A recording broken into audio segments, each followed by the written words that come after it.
నమస్తే welcome to listen TV. ప్రస్తుతం మనతో పాటు దుదిమెట్ల బాలరాజు గారు ఉన్నారు. మాట్లాడే ప్రయత్నం చేద్దాం. ఈరోజు అక్రమ అరెస్టులు జరుగుతూ ఉన్నాయి. నిన్న కౌశిక్ రెడ్డి గారు కానీ హరీష్ రావు గారిని కూడా అరెస్టులు చేసిన ధోరణి మనం అంతా చూసాం. ఈరోజు మాజీ ఎమ్మెల్యేలు కావచ్చు, ఎమ్మెల్యేలు కావచ్చు, మొత్తం అందరూ బీఆర్ఎస్ నాయకులందరినీ కూడా హౌస్ అరెస్టులు చేస్తున్న పరిస్థితి. మాట్లాడదాం. నమస్తే అన్న, ఈరోజు మీ మొత్తం యావత్ బీఆర్ఎస్ నాయకులు అనుకోవచ్చు, లేదా మాజీ కార్యకర్తలు అవ్వచ్చు, ప్రతి ఒక్కరిని కూడా హౌస్ అరెస్టులు చేస్తున్న పరిస్థితి. ఏం చేస్తారు? రాజ్యాంగ నిర్మాత బాబాసాహెబ్ అంబేద్కర్ వర్ధంతి రోజు ఇవాళ తెలంగాణ ప్రాంతంలో రాజ్యాంగం హరించబడుతుందని చెప్పి తెలుసుకోవచ్చు. దీని ప్రధానంగా ఇవాళ ఉత్తరప్రదేశ్లో సంబాల్కు రాహుల్ గాంధీ ప్రతిపక్ష నాయకుడిగా పోనీయకపోతే పెద్ద ఎత్తున భారతీయ జనతా పార్టీ మీద రాజ్యాంగం హక్కుల మీద మాట్లాడుతున్న రాహుల్ గాంధీ గారు తెలంగాణలో జరుగుతుందో ఒక్కసారి ఆలోచన చేయమని చెప్పేసి కూడా రాహుల్ గాంధీ సూచన చేస్తూ ఉన్నాం. ఇవాళ మీ ముఖ్యమంత్రి, మీ పార్టీ నాయకుడిగా ఉన్నటువంటి రేవంత్ రెడ్డి గారు ఇక్కడ తెలంగాణ ప్రాంతంలో అందరినీ ప్రజాప్రతినిధులను చూడకుండా బీఆర్ఎస్ పార్టీ కార్యకర్తని తెలిస్తే చాలు వాళ్ళ ఇంటి ముందు హౌస్ అరెస్టులు చేస్తూ ఇలా అక్రమ నిర్బంధాన్ని తెలంగాణ ప్రాంతంలో తలపిస్తూ ఉన్నాడు. ఇందిరమ్మ పాలన అంటే నేను అనుకుంటా ఉన్నాను ఎమర్జెన్సీ తీసుకొస్తున్నామో అనిపిస్తూ ఉంది. ఎందుకంటే ఇందిరాగాంధీ ఎమర్జెన్సీ తీసుకొచ్చింది, ఇందిరమ్మ పాలన తీసుకొస్తా, తెలంగాణకి ఇందిరమ్మ పాలన తీసుకొస్తా అంటే తెలంగాణలో కూడా ఎమర్జెన్సీ పాలన తీసుకొచ్చినట్టు కనపడుతుంది రేవంత్ రెడ్డి గారు. రేవంత్ రెడ్డి గారు ఈ యొక్క 12 నెలల్లో ఈయన చేసింది ఒకటి చేసిండు. ఏం చేసిండు? 3 తిట్టు తిట్టిండు, 6 శాపనార్థాలు పెట్టిండు, 12 అక్రమ అరెస్టులు చేసిండు, 24 సంబంధించిన నిర్బంధాలు చేసిండు, 420 అబద్ధపు హామీలు ఇచ్చిండు. ఇది ఈయన తెలంగాణలో సంవత్సరంగా చేసినటువంటి కార్యక్రమాలు. కాబట్టి ఇవాళ రేవంత్ రెడ్డి గారు ఇవాళ పిల్లి శాపనార్థాలు పెడుతూ ఇవాళ దొంగ నాటకాలు ఆడుతూ ఇలా కేసీఆర్ గారు నేను వాళ్ళ కొడుకుకు కేటీఆర్కి హరీష్ చెప్పాలని మాట్లాడుతూ ఉన్నాడు. అయ్యాల ఫస్ట్ నువ్వు నీ భాష మార్చుకో, నీ తీరు మార్చుకో, నీ అబద్ధపు మాటలు మార్చుకో, నీ యొక్క శాపనార్థాలు మార్చుకో, నీ ఆ విధంగా దేవుడి మీద ఒట్లు, నోటి మీద తిట్లు మార్చుకో. ఫస్ట్ నీ నాలిక రుచి తగ్గి దయచేసి. కాబట్టి ఇవాళ 100% రేవంత్ రెడ్డి గారు మాట్లాడుతున్న తీరు ఏదైతే ఉందో తెలంగాణ సమాజం ఇవాళ ఈసరించుకుంటా ఉంది. ఇవాళ నువ్వు చేసిన మార్పు ఏందయ్యా? 12 నెలల్లో చేసిందంటే ఇలా తెలంగాణ తల్లి రూపంలో మార్పు తీసుకొచ్చినావు, అదేవిధంగా తెలంగాణ గీతంలో మార్పు తీసుకొచ్చావు, అదేవిధంగా తెలంగాణ అధికార చిహ్నంలో మార్పు తీసుకొచ్చావు. ఇంకా రేపు ఇంకేం మార్చులో అర్థం కాని పరిస్థితి ఉంది. ఇలా పిచ్చోడి చేతిలో రాయి సీఎం కుర్చీగా మారింది తెలంగాణలో. కాబట్టి ఇంకా రేపే మార్పు తీసుకొచ్చారో ప్రజలు భయపడతా ఉన్నారు. నువ్వు ఇచ్చిన మార్పు జాలనైనా 12 నెలల్లో కనపడతా ఉంది. కాబట్టి ఇలా ఈ 12 నెలల్లో ఈయన తెలంగాణ ప్రజలకు ఏమి ఇచ్చినో నాకు అర్థం కావట్లేదు. ఇవాళ తెలంగాణ తల్లి రూపం చూస్తే గతంలోనే కేసీఆర్ గారు అనేక సంవత్సరాలుగా అంటే 2007లోనే తెలంగాణ భవన్లో తెలంగాణ తల్లిని ప్రతిష్ఠింపజేసి ఆ తెలంగాణ తల్లి రూపం ఎట్టుండాలని చెప్పేసి తెలంగాణ ఉద్యమంలో అనేక మంది మేధావులతోటి, కవులతోటి, కళాకారులతోటి, రచయితలతోటి, ప్రొఫెసర్లతోటి మేధోమదనం చేసి రూపొందించబడ్డటువంటి తెలంగాణ ప్రజల ఆకాంక్ష రూపం తెలంగాణ తల్లి రూపం. ఆ రూపాన్ని ఇవాళ ఒక్కడిగా మార్చి ఇవాళ కాంగ్రెస్ పార్టీ తెలంగాణ తల్లిని పరిచయం చేస్తూ ఉన్నాడు. ఆ తెలంగాణ తల్లి కాంగ్రెస్ తెలంగాణ తల్లి ఎట్లా ఉందంటే ఒకవైపు చేతి ఇట్లా పెడుతూ ఒకవైపు చేతి ఇట్లా పెడతా ఉంది. అంటే తెలంగాణ ప్రజల దగ్గర అన్ని రకాలుగా గుంజుకుంటాం, ఈ అస్తం పార్టీకి కట్టబెడతాం అనేటట్టు పెడతా ఉన్నారు. ఇవాళ 2 చేతులలో ఒక చేతిలో బతుకమ్మని తీసేసిండ్రు, ఓ చేతిలో మొక్కజొన్న సంఖ్యను తీసేసిర్రు.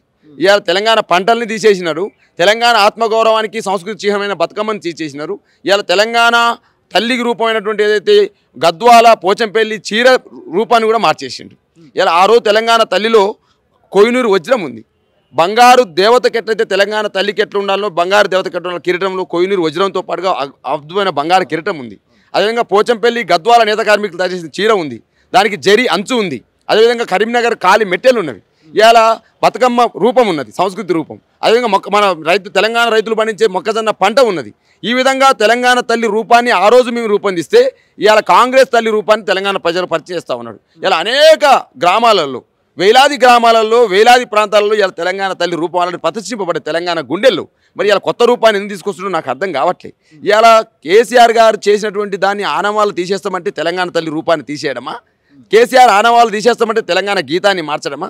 కేసీఆర్ ఆనవాళ్ళు తీసేస్తామని చెప్పేసి మాట్లాడితే 125 అడుగుల అంబేద్కర్ విగ్రహానికి రాజ్యాంగం ఏదైతే ఇవాళ వర్ధంతి జరుపుతా ఉన్నారో ఆ రాజ్యాంగ పితామహుడికి అగౌరవపరచడమా? గేట్లకు తాళాలేసి సంఖ్యలు వేయడమా? అశుభ్రంగా ఆ ప్రాంతాన్ని ఉంచడమా? రేవంత్ రెడ్డి గారిని అడుగుతా ఉన్నాను ఇవాళ. కాబట్టి ఈ 12 నెలల్లో కేసీఆర్ గారు చేసిన ఆనమాలు తుడిచేస్తామంటే గీ చేస్తూ ఉండు రేవంత్ రెడ్డి గారు. నిన్న చూసాం మనం కౌశిక్ రెడ్డి గారి అరెస్ట్ కానీ, హరీష్ రావు గారి అరెస్ట్ కానీ. నిన్న రాత్రంతా కూడా వాళ్ళని కోర్టుల చుట్టూ అవ్వచ్చు, స్టేషన్ల చుట్టూ తిప్పుతా ఉన్నారు. అంటే ఎందుకంటే ఒక మాజీ మంత్రులు కావచ్చు, లేదా మాజీ ఎమ్మెల్యేలు కావచ్చు, ఎవరైనా కానీ ఎమ్మెల్యేలు కావచ్చు, ఎందుకు ఈ రకంగా బీఆర్ఎస్ వాళ్ళని అరెస్టులు వేయడం, ఈ రోజు కూడా హౌస్ అరెస్టులు నిర్బంధించడం కానీ, మీరు స్థాపించిన ఒక అంబేద్కర్ విగ్రహం దగ్గరికి కూడా మిమ్మల్ని పోనించే ఇచ్చే పరిస్థితి కనపడట్లేదు. మరి ఏం జరుగుతుంది? ఇప్పుడు తెలంగాణలో అడిగితే అరెస్టు, మాట్లాడితే నిర్బంధం, ఇంకెక్కువ మాట్లాడితే జైలు జీవితం, అంతే కదా.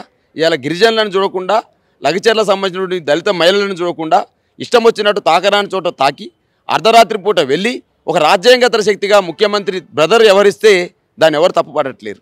మరి ఇలా ఏదైతే ఇవాళ అనేక మంది 38 మంది లగచర్ల సంబంధించినటువంటి దళిత గిరిజన రైతుల్ని అరెస్ట్ చేసి సంగారెడ్డి జైల్లో పెడితే ఎవరు మాట్లాడట్లేదు. ఇవాళ 100% ప్రజాపతిని చూడకుండా ప్రతి ఒక్కరిని అడిగితే, ప్రశ్నిస్తే, గొంతెత్తితే ఈ గొంతులన్నీ కూడా అణచివేస్తామని చెప్పేసి ప్రశ్నించే గొంతుకే మాట్లాడుతుంది. ఇలా ప్రశ్నించే గొంతుకను అని చెప్పేసి మాట్లాడిన రేవంత్ రెడ్డి గారు ఇవాళ ప్రశ్నించే గొంతుకలు ఎందుకు మూగ చేస్తూ ఉన్నావు, ఎందుకు తాళాలు వేస్తూ ఉన్నావు, ఎందుకు నిర్బంధిస్తూ ఉన్నావు, ఎందుకు అక్రమ అరెస్ట్ చేస్తూ ఉన్నావు అంటే నీ ప్రశ్నించే గొంతుకు కథమైపోయిందా? అరెస్టులతోనే ప్రజాపాలన కొనసాగిద్దాం అనుకుంటున్నావా? ప్రజాపాలన అంటే ప్రజాపతిని అరెస్ట్ చేయడమేనా, అక్రమ నిర్బంధాలు చేయడమేనా, హౌస్ అరెస్టులు చేయడమేనా నేను అడుగుతా ఉన్నా రేవంత్ రెడ్డి గారిని. కాబట్టి ఇలా రేవంత్ రెడ్డి గారి యొక్క పాలన నాటి ఇందిరామ్మ పాలన అంటే ఎమర్జెన్సీ పాలన తీసుకొస్తా ఉన్నాడు. 100% బీఆర్ఎస్ పార్టీ ఇలా ఏందండి పొద్దునాటి లేవగానే మా మాజీ మంత్రి హరీష్ రావు గారి ఇంటి ముందు, కుతుపులపూర్ ఎమ్మెల్యే వివేకానంద గౌడ్ ఇంటి ముందు, షమిపూరి రాజు ఎమ్మెల్సీ షమిపూరి రాజు ఇంటి ముందు, ప్రతి కార్యకర్త ఇంటి ముందు ఏంది మండల పార్టీ అధ్యక్షుడి నుంచి కింది స్థాయి కార్యకర్త వరకు అక్రమ నిర్బంధాలేనా? అంటే పోలీసు మొత్తం కూడా రేవంత్ రెడ్డి గారి కనసాగిల్లో నడుస్తూ ఉందా? ఇవాళ హోంశాఖ లేదని చెప్పేసి నేను అనట్లే, మీరే చెప్తా ఉన్నారు హోంశాఖ లేదు. ఇవాళ మీ జీవన్ రెడ్డి గారు చెప్తా ఉన్నారు శాంతి భద్రతలు నశించాయని చెప్పేసి. కాబట్టి ఇలా 100% అన్ని రంగాలలో రేవంత్ రెడ్డి గారి సర్కార్ ఫెయిల్ అయిపోయింది. కాబట్టి ఏదేమైనప్పటికీ ప్రజాస్వామ్యబద్ధంగా ఎన్నికైన ప్రభుత్వం 5 సంవత్సరాలు ఉంటుంది కాబట్టి ఇంకా భరిస్తాం మేమందరం కూడా. అయినా భరించుకుంటూనే నిన్ను ప్రశ్నిస్తూనే ఉంటాం. నువ్వు ఎన్నిసార్లు అంచివేయాలని చూస్తే అంత ఎత్తుకు పైకి ఎదుగుతాం మేము బీఆర్ఎస్ పార్టీ. అరెస్టులు అయితే తప్పు అన్నట్టుగానే కనపడతా ఉంది. మరి ఏం చెప్పండి బ్రదర్, అరెస్టులు చేయండి, అక్రమ నిర్బంధాలు చేయండి, జైల్లో పెట్టండి, బేడీలు వేయండి, సంఖ్యలు వేయండి, జైళ్ళలో పెట్టండి, మేమేం కాదనట్లే. ప్రజల కోసం జైలుకు పోతామంటే ఆనందిస్తాం, ప్రజా సమస్యలు ప్రశ్నించినందుకు నిర్బంధాలు ఎదుర్కొన్నామంటే చాలా ఆనందపడతాం. అదేవిధంగా రైతుల కోసం మేము మాట్లాడితే మమ్మల్ని నిర్బంధిస్తే చాలా ఆనందపడతాం. ప్రజా సమస్యలను గొంతెత్తినందుకే మా ప్రశ్నించే గొంతుకను మూసివేస్తానంటే అణచివేస్తానంటే ఆనందపడే వాళ్ళం మీ బీఆర్ఎస్ పార్టీ కార్యకర్తలను తెలియజేస్తా ఉన్నాం. Thank you.